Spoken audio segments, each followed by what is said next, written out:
We're here at Malta for AIBC Europe, and with me is Stefan Kovach, Technology, Innovation and Growth Consultant. Stefan, thank you so much for being here. It's a pleasure to be here. Thank you for having me. How's your experience so far here at the AIBC Europe? Good. Yeah, it's a big event. Lots of people I know from my kind of past history in the space, and it's great to see the kind of technology side and the blockchain side being represented here as well. Yeah, and you had 2 panels, right? Tell us about it just a bit. Sure. So I did a panel yesterday around data and sports, and so for me, this is a kind of a passion project area, and I've got fingers in a number of different ventures.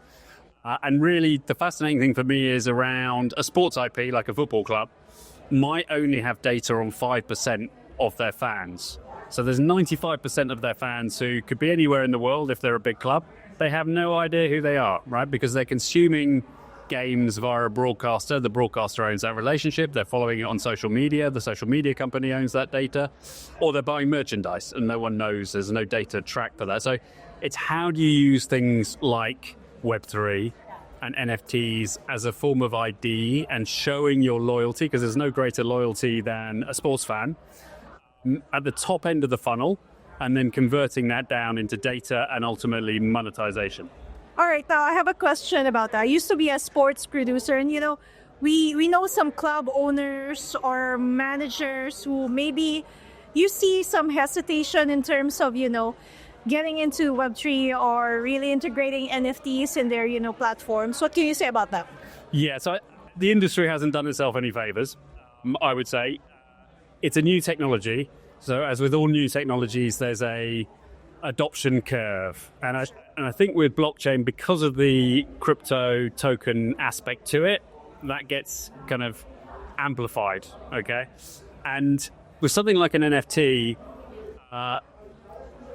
the first wave of NFTs weren't the right use cases, right, by and large. So what we're seeing now is sports IPs are not selling NFTs like they did before. They're issuing them based on fandom. And they're actually giving value back to the fans, the more fandom that they show, which is recorded on that NFT, and you can have data feeding back into that NFT. So I think the business cases are becoming much more grown up. For the sports IPs, it's not their bread and butter. So there is an education piece there. But we're seeing lots of interesting examples. I do a lot of work within tennis, the Australian Open, for instance, a few years back, the ATP. So it's early days, but the opportunity, because of that 95% unknown fan base, is enormous. All right, now, fan engagement, of course, it's important in the industry of sports. How do you see, various technology being integrated in terms of, enhancing engagement with, the fans? Within sport? Yes, within sports. So I think I'm working with a company in LA at the moment. It's a company called Feature. And we have a product which creates a wallet. The consumer, the viewer, doesn't even need to know they've got a wallet. And it drops assets based on OTT transmission. So broadcasting is increasingly becoming digital. Yeah. And our holy grail is through live games. You could be watching a game, Ronaldo scores, and you get an asset, which is a piece of memorabilia to recognize that moment that might be sponsored by the kit producer, Nike. And you collect enough of those because you're viewing enough of the content and you're collecting enough of these assets, and maybe you get a discount from Nike. Or maybe you're willing to give a bit more information. Maybe you get access to content you couldn't get before. So there's lots of clever ways, but it has to be integrated into the existing user experience. And then you look at ways to kind of monetize those connections. All right, now, so technologies like AI, I want to touch on this, machine learning and automation, basically impacting industries, not just sports.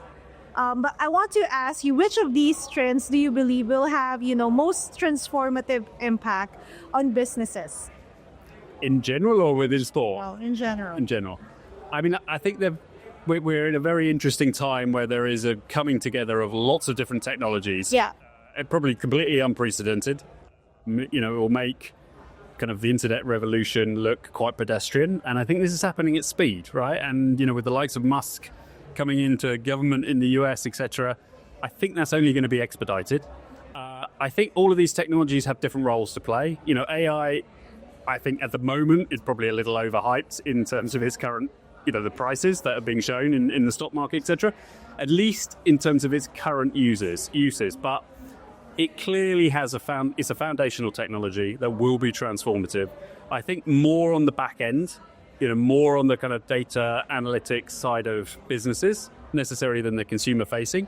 And I think things like blockchain are very complementary for a number of different ways, as well as things like AR, VR, Internet of Things. All of these things will, I think, come together as they mature, over the coming years. All right. Now, what can you say was the biggest challenge this year in terms of, blockchain or adoption of the technology? I think the biggest challenges for blockchain has been around user experience. The user experience has been pretty shocking, right? I mean, when I first got into the space in 2017, I was running a decentralized gambling platform, and we had to build everything. We had to build, crypto wallet, we had to build a layer 2, we had to build the games on chain, and go figure, because we weren't specializing in any one bit, actually it wasn't as good as it could have been. Things have moved on a lot, right? And we've got to the point now, and it has to get to that point where, as a consumer, it's as easy as downloading and using an app on my iPhone. But not only that, it has to give me 10x more value, right? For me to shift, for me to convert. And I think we're getting close to that point, right? But a lot of that is around, I think, tokenization, which kind of feeds into my second panel around Gamblify. And then the other issues around tokenization is regulation. I was about to ask you about, regulation, because when we look at regulation around the world, it varies depending on what jurisdiction you're talking about. So how do we cope? The industry, how can the industry cope with that, varying regulations around the world? Yeah, I mean, it's difficult. I think I've got to say, I feel for the regulators by and large, because their job is to encourage innovation, but at the same time safeguard consumers. And that's absolutely the right thing. And we need regulators, and we need sensible regulation. This technology is coming at such a pace, and actually turns a lot of their thinking, a lot of their philosophies, a lot of their regulation on its head. Decentralization, non-custodial wallets. All of a sudden, this is completely alien, right? And so there is a big education curve that needs to take place. But I think the more forward-leaning, regulators, look at MiCA in Europe, for instance, realize this isn't going away, realizes there are some challenges there that they need to face, and they have to strike a balance, which isn't easy. So I'm optimistic, but we all know that regulators move at a glacial speed. And really, we do ideally want them to join up and have some joined up thinking and regulation. All right, another word that's really concerning is trust. How can the industry in general, blockchain, Web3, metaverse, how can the industry gain trust?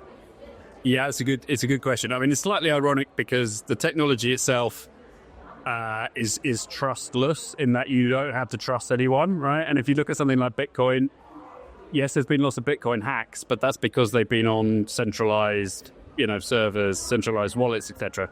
The Bitcoin blockchain itself has never been hacked, and it's been around since 2009, and there's an enormous amount to be hacked, right? So, and I'm not saying that's, all blockchain is at that point yet, but it's getting close, right? So there is a technology piece to it, but I think as important, or maybe more important, there's an emotional piece to it. And emotionally, we've always connected with brands, and we've trusted those brands. High street banks are a great example, right? And so there's a technology play, but there's also a brand play, there's also a regulator play, there's also an education play. So many layers. There's many layers, yeah, it's complicated. All right, now finally, we are coming into the new year, 2025. What's your outlook for the industry? I think for gambling, I'll swing it over to gambling for a second. I'm really fascinated by what's happening in the GambleFi sector, which was my last panel. And we've seen the rise of huge crypto casinos, Yeah. massive stake. We've got Tim Heath and Coin Gaming, etc. And that's using one aspect of a blockchain, which is payment, and it solves a lot of problems in that respect. With GambleFi, these operators are going a step further, and they're saying, well, look, there's other elements of Web3 that can play into the gambling experience, most notably tokens. Yeah. And tokens being used to distribute value between the operator and the player. But other aspects of Web3 as well, community, Discord communities, actually talking to your customer live rather than putting them on a AI bot. Different game types, again, using NFTs for loyalty, etc. So I think there's a big and growing space that we're going to see over the coming years. So many things to look forward to, right? And how this technology will develop and how this will innovate the industry. So, Stefan, thank you so much for your time. Thank you for having me.